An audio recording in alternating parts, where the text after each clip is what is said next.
Hi and welcome to another Watch Geek video. Today we're doing a review of the new updated version of the Agelocer Moonphase watch that I unboxed a week ago. This is a revised and improved version of the model available on AliExpress that many commented in the unboxing. In that video, I did a quick test to see if this is a true Moonphase watch or is the moon disc simply run by using the date function. And sadly, it turned out to be the latter, which is a shame, not only considering the price of this thing, but also considering how much effort must have gone into making the rest of the watch. So despite Agelocer clearly coming from China, and despite their movement having a vague background, as they claim it is made completely in-house, while forums think it is just a derivation of a Hanshu movement, and despite the already mentioned semi-faux moon phase, the $699 price doesn't seem as crazy as it first sounds. Why? Well, it's down to the details. First, the dial. By using Aventurine stone as the dial background, they created one of the most unique and most beautiful representations of a night starry sky that I ever saw. They refer to as a stardust dial, and the way this thing shimmers and plays with the light, the name is very befitting. It almost seems alive on your wrist, and yet somehow it doesn't seem too blingy. I'm not into these kind of dials where legibility is sacrificed for the sake of looks, but even I have to admit this looks impressive, while my wife thinks it is the most beautiful watch she has ever seen. I tried capturing some of that magic using my camera, but trust me, even the best shots don't do it justice.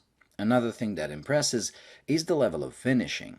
No matter where you look, even under macro, everything is crisp and clear. The case has sharp transitions between satin brushed finish on most surfaces and the polished bevels that separate them. The same level of finishing is visible on the hands and markers, where again every surface is crisp clear and almost flawless.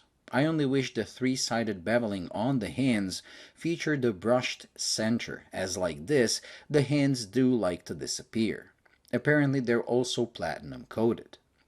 The movement is also pretty well finished, and they claim regulated to plus minus 6 seconds a day, even though they guarantee plus minus 15. But with this type of a watch that doesn't even have a seconds hand, you really don't care if it's one or the other. What you might care about is the power reserve, which is 80 hours, even though the movement beats at a pretty high 28,800 bph. It also comes with the ability to hand wind it and to hack it, but again the lack of the seconds hand makes the last one a bit pointless. The moon is applied and looks great with the overall design, which makes it even more a shame that it isn't paired to a true moon phase complication. The watch itself is 40mm in diameter and 47 lug to lug, which will make it perfect for most people, but I would personally like it more if it was a few millimeters smaller. The claimed thickness is 11mm, but I measured 12.5, and this is the third brand where they claim a different number than the one I get, which means that either my calipers are broken or they measure the thickness in a different way. Regardless, it is not too thick because of the already mentioned diameter and the fact about 2mm come from the caseback itself. The watch is paired with a leather strap that is slightly on the firm side, but does come with curved spring bars, usually used on higher-end watches.